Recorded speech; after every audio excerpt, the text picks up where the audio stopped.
অনিরন activities চ্যানেলের পক্ষ থেকে তোমাদের সকলকে জানাই গুড মর্নিং। আমি অনিরনের মা মৌমিতা আজকে নিয়ে চলে এসেছি তোমাদের জন্য নতুন একটি ব্লগ। আমি এর আগের দিন গতকালকেই আমার একটি ব্লগের মাধ্যমে বলেছিলাম যে বাচ্চাদেরকে কী করে ফোন থেকে দূরে রাখা যায়। হ্যাঁ, অবশ্যই যায়, কারণ 2025-এ দাঁড়িয়ে আমি অনিরনের মা তোমাদের একটা কথা জানাতে চাই যে তোমরা যার ভিডিওটি দেখছো তার নাম তো বাচ্চাটির জেনে গেছো, সে হচ্ছে অনিরন। অনিরন ক্লাস 2-এ পড়ে, এবার ক্লাস 3-তে উঠবে, কিন্তু এখন পর্যন্ত ওর কোনো ফোনের নেশা নেই। হ্যাঁ, ঠিক শুনেছ, 2025 সালে দাঁড়িয়ে এমন একটি বাচ্চা যার ফোনের এতটুকুটা নেশা নেই। বলতে পারো যদি কখনো ফোন আসে, আমি তাকে যদি বলি যে বাবা ফোনটা ধরো, তখনই ও ফোনটা ধরে। মানে ফোন দেখা, গেমের এসবের কোনো নেশার মধ্যেই ও পড়ে না। তার একটাই কারণ ছোট থেকে না ওর সামনে আমি কখনো ফোন দেখতাম না, বা ও আমাকে কখনো ফোনে ব্যস্ত থাকতে দেখেনি। হ্যাঁ, তা বলে কি আমি কথা বলিনি? অবশ্যই ইম্পর্টেন্স কোনো ফোন থাকলে কথা বলতাম, ফোনটা রেখে দিতাম। আর আমি আমার যেটুকুটা ফোন দেখাটা, কারণ আমরা তো একটু ফোনের নেশা একটু তো আমাদের সকলেরই থাকবেই। তো সেটা আমরা কখন করতাম বলো তো? সেটা আমি করতাম যখন অনিরন ছোটোবেলায় শুয়ে পড়তো বা ও স্কুল যেত। সেই সব সময় আমি আমার ফোন দেখা, ধরো এই ফেসবুক করা, ইনস্টাগ্রাম করা বা যে কোনো কিছু, ইউটিউবে একটু ভিডিও দেখা, এগুলো আমি করতাম যখন ও শুয়ে পড়তো, মানে যখন ও দেখতে পাচ্ছে না আমাকে, সেই রকম অবস্থাতে। তো ওই জন্যই হয়তো অনিরন ব্যাপারটা ছোটোবেলা থেকেই ও বুঝে গেছে। এবং ওকে আমি না ছোটো থেকে প্রচণ্ড খেলাধুলোর মধ্যে রাখতাম, যাতে ও সবসময় আনন্দ করে খেলাধুলো করে।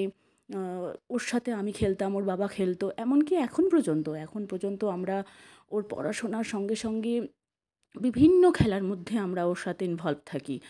শুধু মানে ও যাতে ফোনের দিকে ওর মনই যায় না। শুধু ফোন নয়, ও টিভি দেখতেও তেমন কোনো আগ্রহী নয়। ও যদি খেলা পায় তাহলে ও সব ভুলে যায়। তো এখন 2025 সালে দাঁড়িয়ে আমি বলতে পারি যে অবশ্যই আমরা যদি একটু চেষ্টা করি না, বাচ্চাকে ফোন থেকে দূরে রাখা সম্ভব হয়ে যায়। মানে আমি তো আমার ক্ষেত্রে দেখেছি।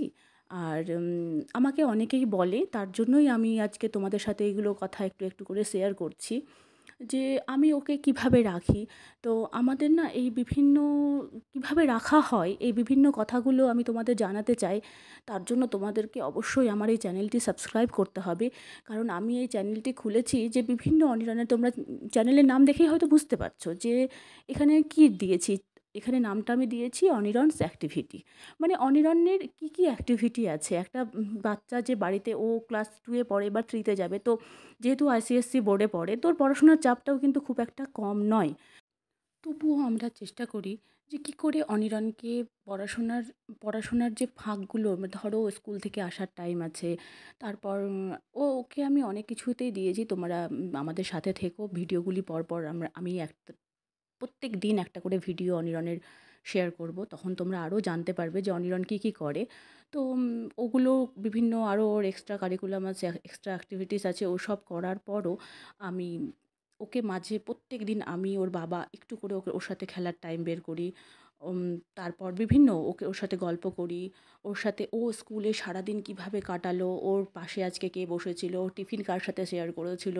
তো মানে ওর জীবনের ছোট ছোট বিভিন্ন গল্পগুলোকে আমি এত মন দিয়ে শুনি ছোট থেকেই। তো ও না আমার সাথে যতক্ষণ ওই গল্প শেয়ার না করে, ওরও ভালো লাগে না, আমারও ভালো লাগে না। তোমরা যদি আমার আর আমার ছেলের এই বন্ডিংটাকে ভালোবেসে থাকো, ভালো লেগে থাকে তোমাদের এই গল্পটি, তাহলে সামনের দিনে আরও এরকম অনেক নতুন নতুন গল্প শোনার জন্য আমার এই চ্যানেলটিকে সাবস্ক্রাইব করে যাও এবং আমাদের পাশে থেকো।